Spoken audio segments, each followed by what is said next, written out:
سلام، امروز اولین ولاگ منه، هفته تیر. همطور که می‌بینین دارم آرش پیرایش میکنم و جلوی آینه شیکولی بازی و قهوه میخوریم.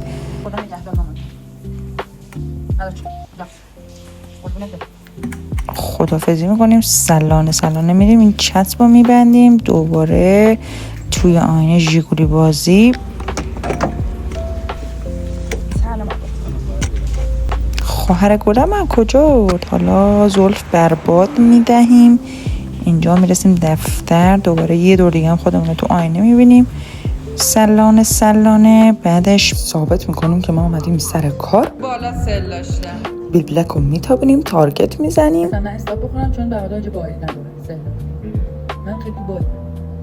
ببینید این نبرد رو چه کسی میبره. تو فوت با ما کلکل نکن. چه فوتیه؟ الان میگم آقای معدن بفوته وایسا.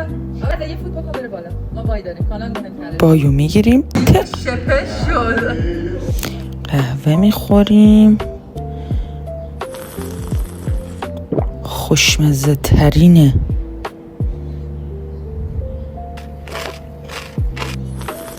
بعد دوباره سلانه میریم پایین.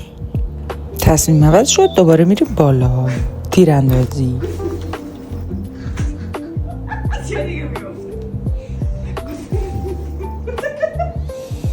میریم مطب دکتر ببینیم این پامون چه شده. بعد این باعث میشه وی گفت چیزی نیست، میتونی با خیال راحت دوباره سلانه بریم. اینجا مثلا خیلی باکلاس گفتم مثلا سر آب بخورم، افرای چوسه زیاد. بعد رفتم ستاره رو دیدم. اینجا دیگه کوزت بازیه. شستم.